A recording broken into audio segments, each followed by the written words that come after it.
Здравейте на всички! Както виждате, 24 каратовата усмивка при време с слънчице и възможност да сложа къси ръкави. В днешното видео ще ви дам малко повече информация за Revolut най-вече и също така ще спомена спестявания в други банки, като AIB, Bank of Ireland и Permanent TSB, които споменах в предишното видео. И естествено също ще спомена спестявания в Revolut. Преди да започна, искам да включа една дигресия, т.е. да се поправя за някои неща, свързани с точно това предишно видео, което можете да видите тук. Значи аз споменах един приятел, който е използвал Revolut акаунта си, за да му се изплаща заплатата тук в Ирландия.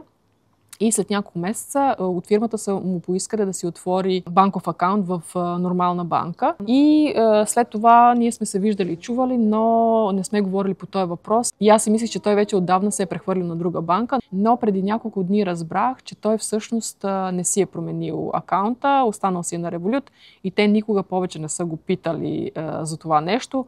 Така че Revolut всъщност се приема в някои или чак в доста фирми, защото акаунт като акаунт, така или иначе фирмата ти плаща данъците преди да ти прехвърли заплатата, така че не знам каква би била причината да не го приемат този акаунт. Също така, след като той ми го каза това нещо, аз разговарях и с една колежка. Тя ми каза, че също използва само Revolut тук в Ирландия и заплатата й се изплаща на тази сметка, а работи в моята фирма. Т.е. дори и държавна фирма приема Revolut като банка, в която могат да ти изплащат заплатата. Нашия двор, между другото, е кучета от всяка една къща около нас.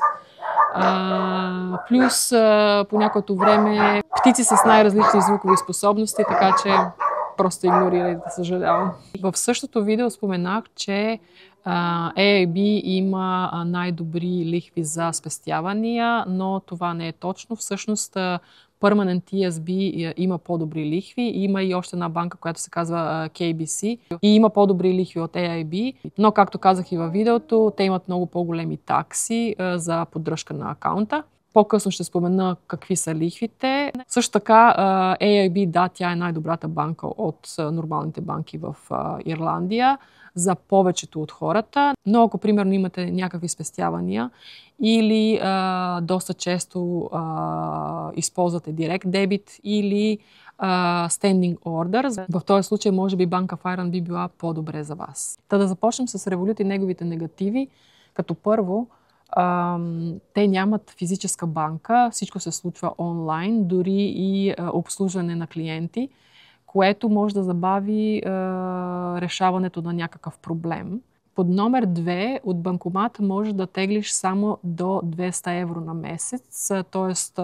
около 400 лева на месец, без никакви такси. Тук говоря само за стандартния план. Естествено, Revolut има и по-добри планове с повече предимства, но те са платени. Под номер 2 от банкомат можеш да теглиш максимално 200 евро, т.е. около 400 лева на месец, без някакви такси.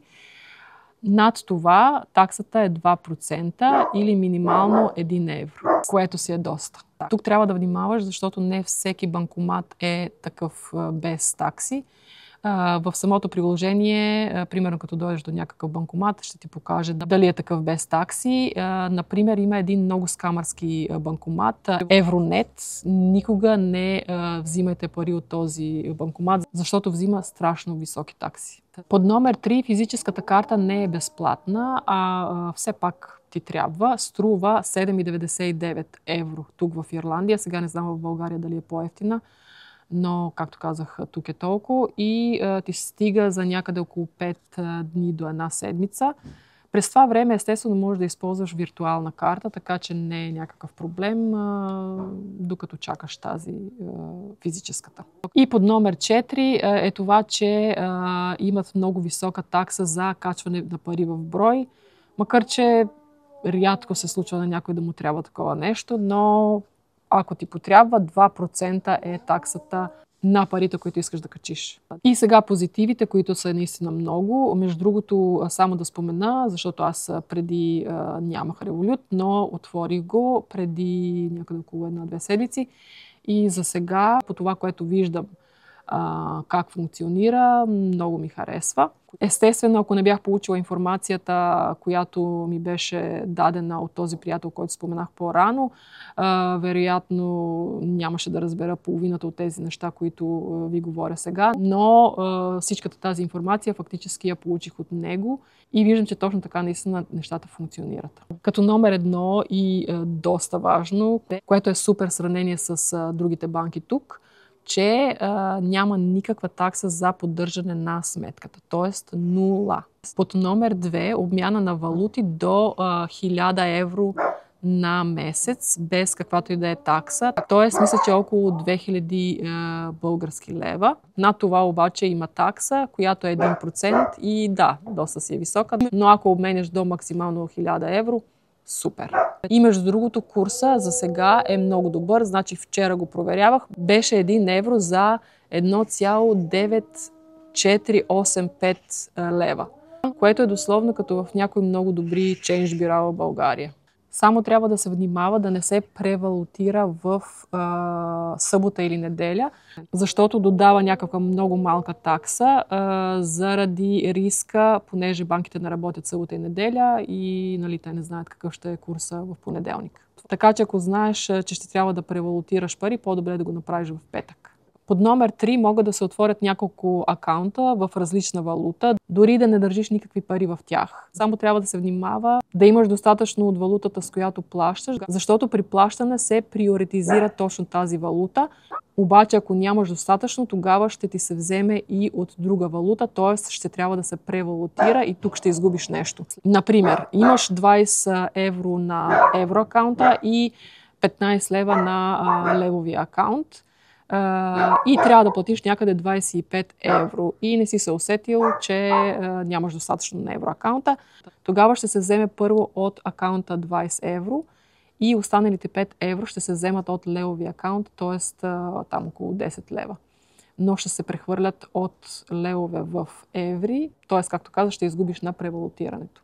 Под номер 4 безконтактно плащане с виртуалната карта и също така и с физическата после като ти дойде. Можеш и нея да си я сложиш в това дигитално портмоне и да плащаш безконтактно с лицево препознаване. Под номер 5 има така наречените джобове, т.е. на английски се казват pockets, и там ти показва какви сметки имаш за плащане и кога им идват датите да се платят. Така че много лесно и ефективно можеш да ги контролираш и примерно да блокираш някой от тях, ако да кажем нещо не си прочел както трябва и искат отново да ти свалят някакви пари от акаунта. Трябва, разбира се, да сложиш достатъчно пари в разплащателния акаунт, т.е. на баланса ти, за да може оттам да се изтеглят парите, когато дойде времето. Под номер 6 Revolut също дава опцията да си отвориш спестяващ акаунт и самата лихва е доста висока, т.е. 1,70% е тук в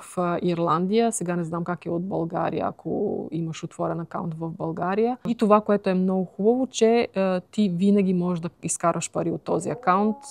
Дословно в секунди ти се прехвърлят на баланса. Затова е много хубаво всъщност да си държиш всички пари в този спестяващ акаунт. И когато ти потрябва, примерно, да платиш нещо, просто си прехвърляш от спестяващия на баланса, т.е. на разплащателния акаунт и плащаш. По този начин постоянно получаваш някакви лихви от парите, които ти стоят на спестяващия акаунт.